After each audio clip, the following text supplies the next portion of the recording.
Agora, com vocês, o programa Exerça a Sua Fé. Eu quero continuar falando sobre o descanso da fé, porque eu gastei um tempão aqui falando sobre por que nós darmos prioridade à palavra. Por que colocar a palavra de Deus em primeiro lugar? Eu disse várias coisas. Se você é novo, está aqui no nosso meio, assista aí as reuniões anteriores, que eu acho que começou desde 1920, eu acho. Mas aí você vai pegando aí para você entender. Essas coisas são básicas, mas são importantes.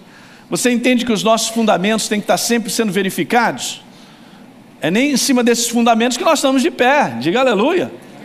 Então tem que estar constantemente trazendo um refrigério, né? Uma visão fresca disso que faz parte do nosso dia a dia, o nosso relacionamento com Deus, né? Fé.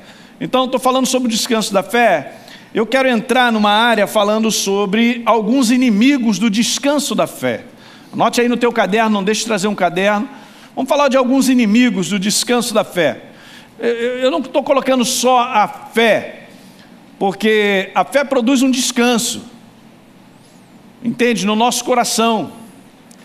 Não é que agora você fique de tal maneira, você não está nem aí para as coisas, não é isso. A noção que eu coloquei aqui daquele rapaz que está até gordinho ali, deitadinho, é porque ele está tranquilo, entende? A verdadeira fé em Deus, ela traz paz ao teu coração, ela te descansa, e isso não é novo. Eu quero te mostrar um verso do passado, antes de nós irmos ao verso que eu quero ler. Vá comigo a Isaías, capítulo 30.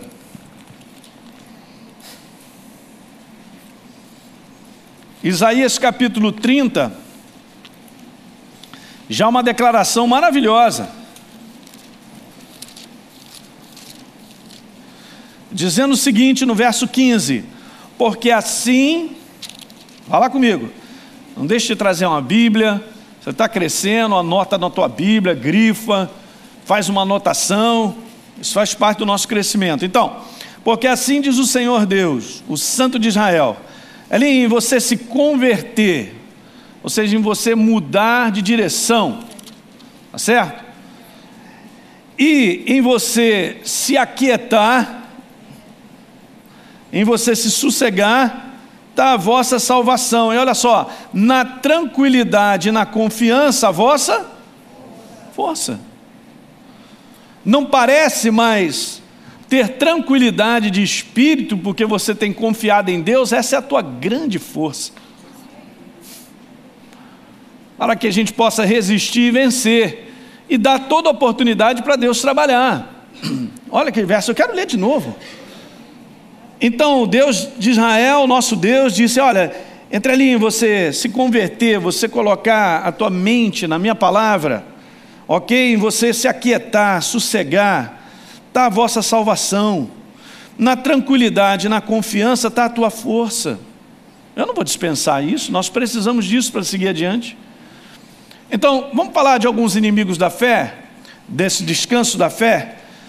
Mas eu quero ler um verso com você, do qual não tem como você tocar e sentir, mas você vai depositar crédito a essa palavra. Lembra que os versos que nós lemos dessa série no início aí, eram versos onde Jesus estava pedindo de nós, como por exemplo, vamos a João, vamos ler aqui João.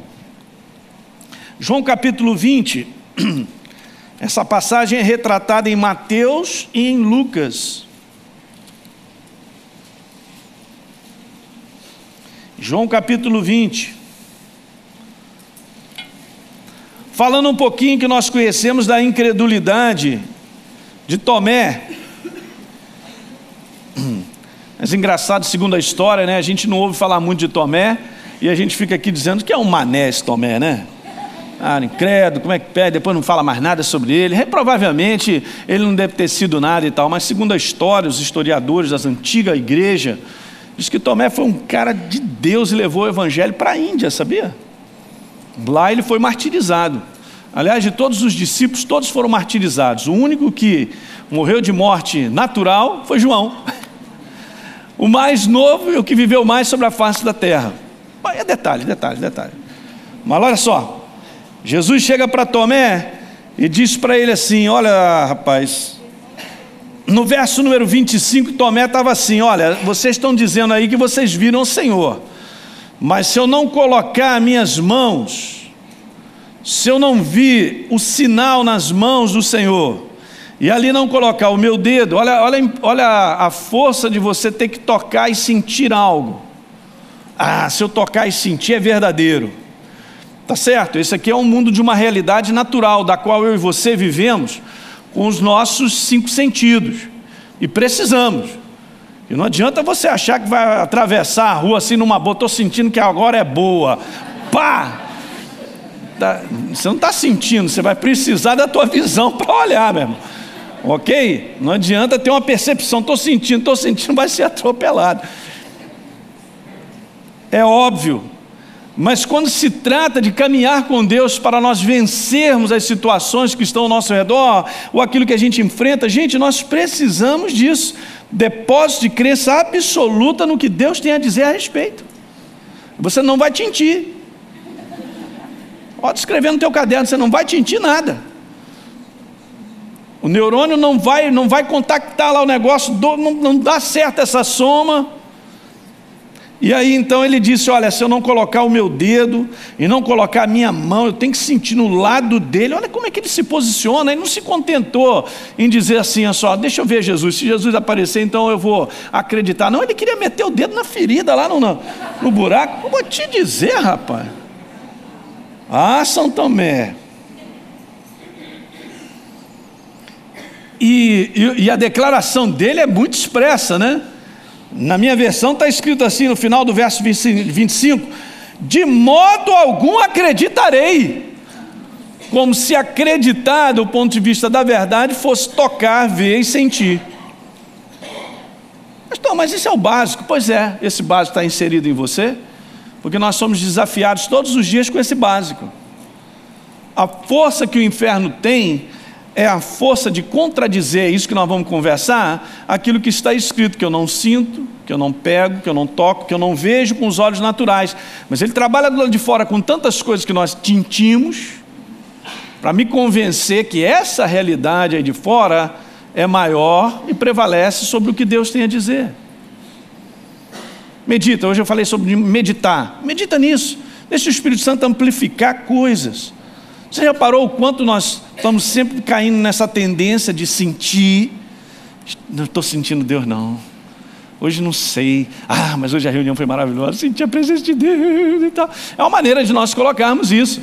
Mas eu quero te dizer que tintindo ou não tintindo, Deus está em você. A pessoa do Espírito Santo está contigo. Que aí eu tenho uma sensação dessa certeza ou não, que Ele é comigo, está comigo todos os dias, não estou nem aí, meu irmão. A palavra declara, Ele está em mim. Jesus disse, olha, não te deixarei, estarei convosco todos os dias até a consumação do século. Pode dar um amém, é isso aí, muito legal. Está aí a transferência que eu preciso para que isso cresça dentro de mim, me traga alegria, prazer, força, ânimo. Está entendendo isso aí? Olha a declaração dele, de modo algum acreditarei. Realmente isso aqui não é a crença, e não é a verdade. E aí passaram-se 8 dias, Tomé estava junto com os discípulos reunidos, e aí apareceu a Jesus, no meio deles diz, Pai seja convosco, verso 27, Tomé vem cá, põe aqui o teu dedo, mandou ele logo direto lá, põe o dedo aqui, era isso que você estava querendo, né? Agora vê também, abre bem os olhos, abre mais, abre, dá uma olhada nas minhas mãos, chega também a tua mão aqui, do meu lado. Jesus é maravilhoso, né? Eu creio que Ele fez isso no maior amor, sabia? Porque Ele estava querendo fazer uma correção, da qual eu venho conversando com vocês, que Deus Ele se preocupa com isso, se é que Ele se preocupa. Ele se preocupa em que eu e você tenhamos uma crença verdadeira nele.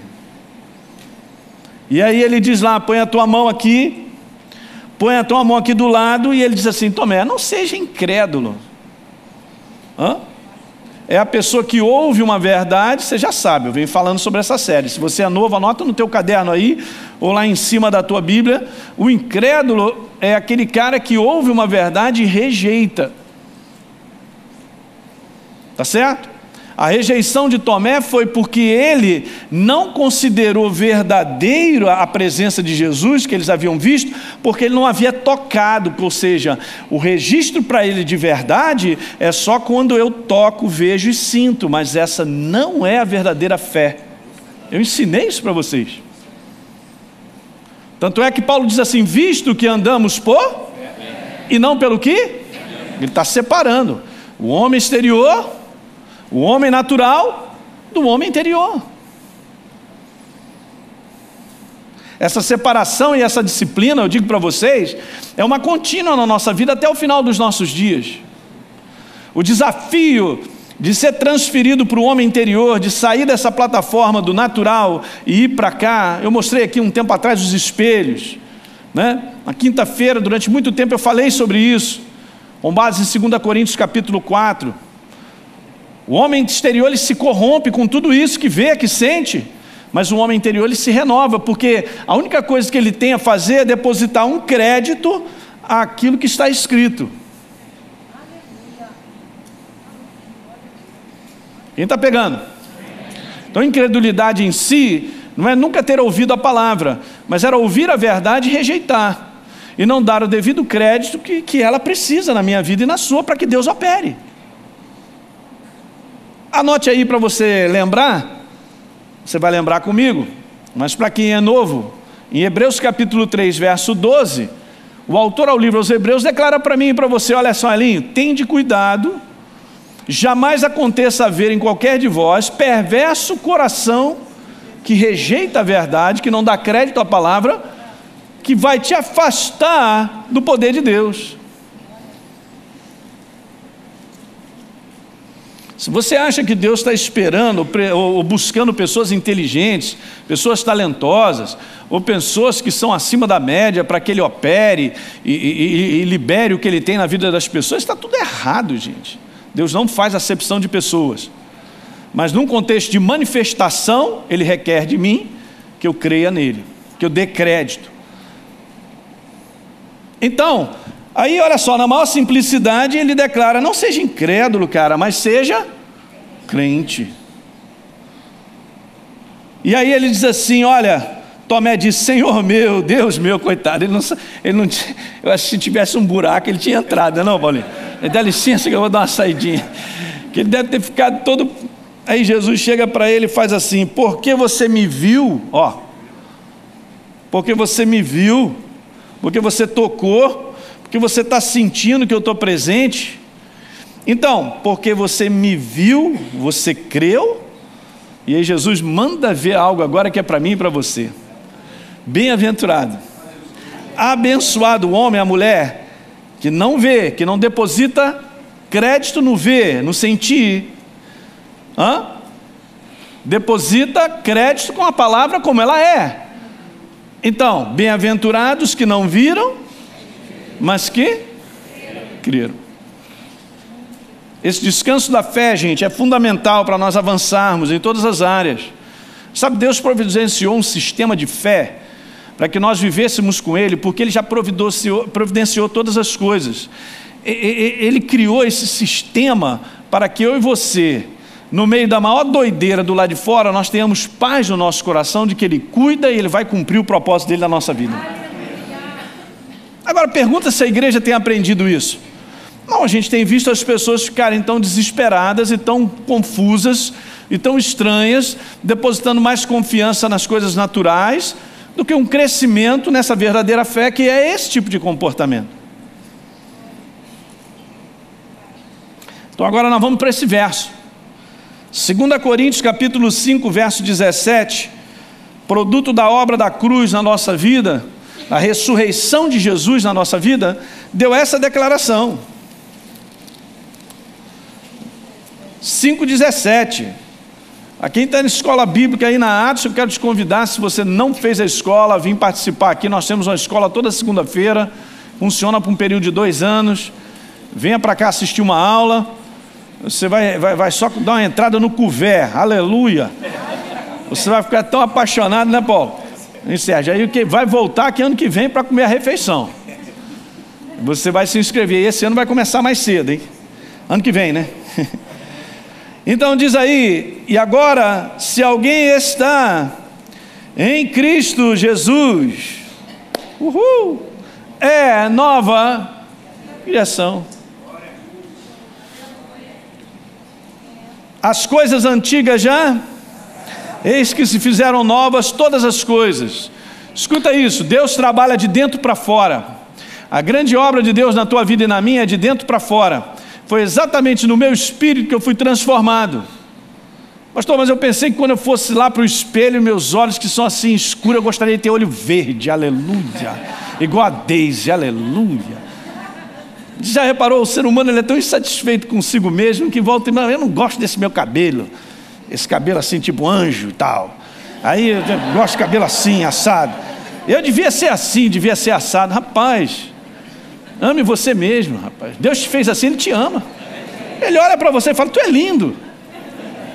Você pode ser feio para burro, cara, mas Deus olha para você. Ainda bem que eu não estou olhando para ninguém. Eu sou o primeiro nessa. Aí Deus olha para você e diz assim, cara, eu te amo demais, tu é bonito, foi eu que te fiz, rapaz. E fora isso, quando você passar daqui para lá, tu vai dar uma melhorada violenta. A esperança. Pastor Paulo gritou, a esperança para você. Tudo aquilo que você não gosta vai sumir, meu irmão. E eu não sei, deve ter um carro de anjo cirurgião plástico, rapaz. Mas que você vai ficar. Mas nós temos que aprender a amar nós mesmos, queridos. Mas a gente tem um contexto de olhar tão do lado de fora as coisas que a gente fica impressionado. Eu sou nova criatura, olha no espelho. Mas eu não sinto isso. Pelo contrário, estou sentindo dor de cabeça, estou sentindo aquilo outro, estou sentindo que eu sou fraco, estou sentindo aquilo e tal. E a gente tende a não valorizar e agarrar aquilo que Deus fez, da qual Ele pagou um preço. Eu e você somos novas criaturas. Há uma diferença total no mundo do Espírito. Se nós pudéssemos ver, você é uma pessoa cheia da presença de Deus. Aliás, eu e você carregamos a presença de Deus. Vai devagar para você não chacoalhar o Senhor. Entende? Não pode ficar chacoalhando. Olha aí, Ele mora em nós. Para onde é que você vai? Carregas Ele.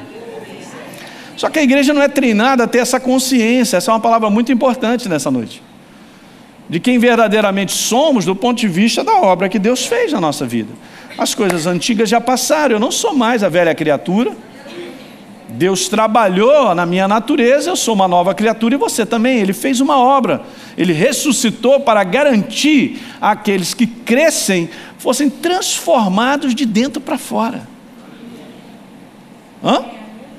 Vá comigo a João capítulo 1, verso 12. Vamos dar uma corroborada nisso aí? Então diz lá, João 1,12.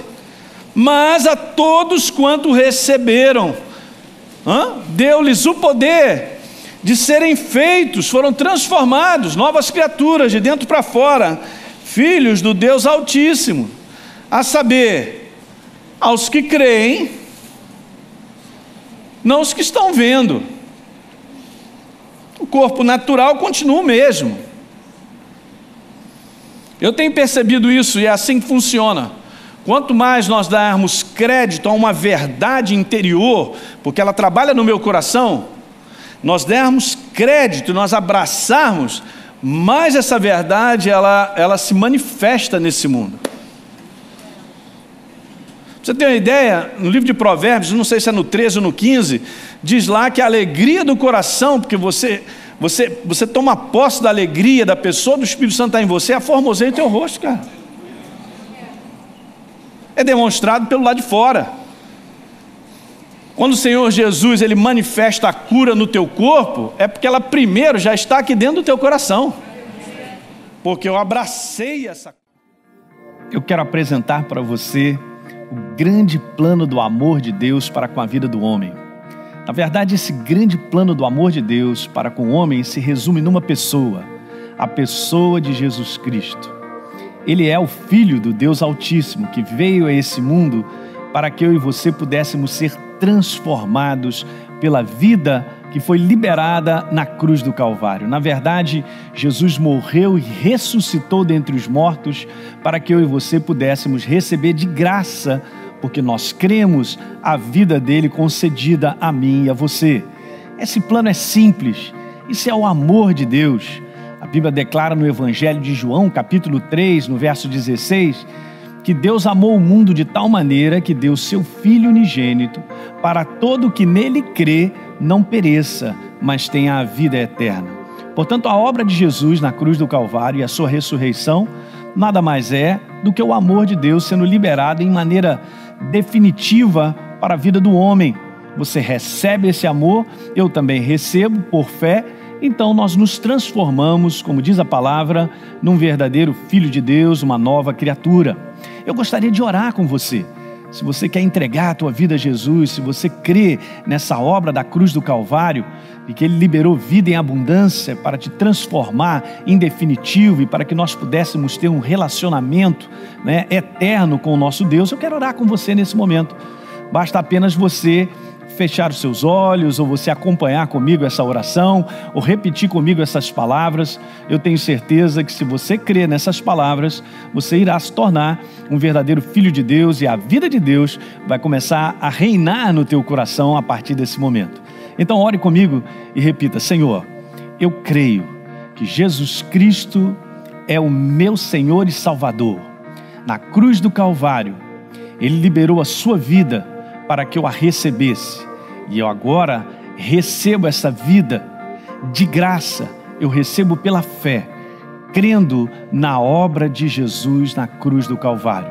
Eu declaro que eu me torno agora um verdadeiro filho de Deus, com a vida dele no meu coração, em nome de Jesus. Veja como é simples. Nosso Deus é um Deus simples, e a proposta dele é extremamente simples. É a proposta de que o homem creia na sua palavra. Você acabou de orar comigo e você recebeu a vida de Jesus, e eu expliquei em maneira resumida a obra de Jesus da cruz do Calvário. Mas eu tenho mais uma coisa para te dizer. Uma vez que você recebe a Jesus como Senhor e Salvador, saiba que você agora se torna uma nova criatura. Em 2 Coríntios, capítulo 5, no verso 17, há uma declaração maravilhosa dizendo que se nós estamos em Cristo Jesus, a Bíblia declara que nós nos tornamos novas criaturas. As coisas antigas já passaram e eis que se fizeram novas todas as coisas. Há uma nova criatura agora em você. Você foi transformado pela operação do Espírito Santo e pela vida de Deus.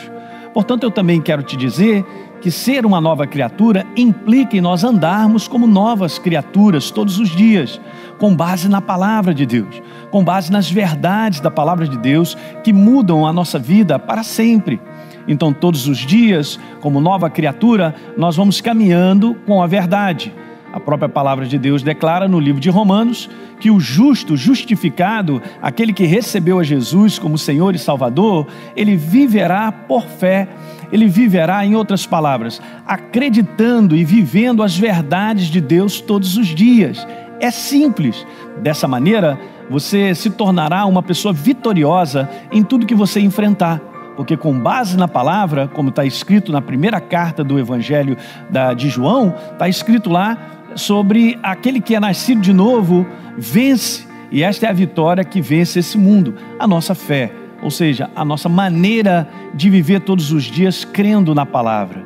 Então eu quero te dizer também, para terminar essa pequena explicação a respeito do plano, do amor de Deus para com a nossa vida, eu quero te dizer que a partir de agora, você deve procurar uma igreja, deve procurar um lugar onde você possa se congregar, onde você possa ouvir de maneira contínua a palavra de Deus, onde você possa crescer, ser edificado na verdade do Evangelho do nosso Senhor Jesus Cristo.